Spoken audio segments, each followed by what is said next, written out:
ప్రజాస్వామ్యాన్ని కూనీ చేసే విధంగా కేంద్ర ప్రభుత్వం తీసుకువచ్చిన ఉపా చట్టాన్ని వెంటనే రద్దు చేయాలని ప్రజా సంఘాలు డిమాండ్ చేశారు.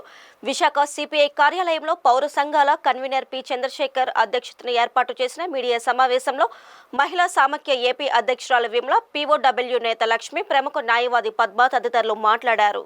ప్రజల హక్కుల కోసం మాట్లాడిన ప్రజాస్వామ్యవాది, రచయిత్రి, మేధావి అరుంధతి రాయ్, కశ్మీర్ యూనివర్సిటీ ప్రొఫెసర్ చౌకత్ హుస్సేన్ పై అక్రమంగా బనాయించిన ఉపా చట్టాన్ని చేసి వారికి విముక్తి కల్పించాలని డిమాండ్ చేశారు. ప్రభుత్వం స్పందించకపోతే దేశవ్యాప్త ఆందోళన చేపడతామని స్పష్టం చేశారు.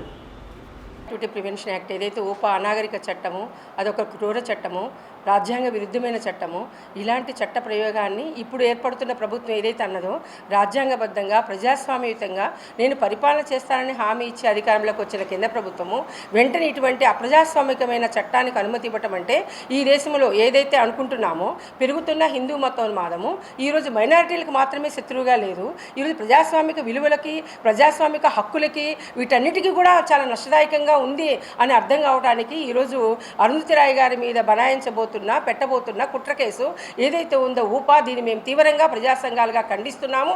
వెంటనే అరుంధతి రాయ్ గారి మీద, హుస్సేన్ గారి మీద బనాయించబోతున్న ఉపా కేసుని రద్దు చేయాలని చెప్పేసి ఈరోజు ప్రజా సంఘాలుగా డిమాండ్ చేస్తున్నాం. నిజంగా ఈ ఉపా చట్టాన్ని తక్షణమే ఎత్తివేయాలి. ఉపా చట్టం ఎత్తివేయాలి. ఎవరైతే అరుంధతి రాయ్ ఉన్నటువంటి వాళ్ళందరి మీద పెట్టినటువంటి కేసుల్ని రద్దు చేయకపోతే పెద్ద ఎత్తున రాష్ట్ర వ్యాప్తంగా, దేశవ్యాప్తంగా ఈ ఉద్యమాన్ని ఉధృతం చేస్తామని సందర్భంగా హెచ్చరిక చేస్తా ఉన్నాం.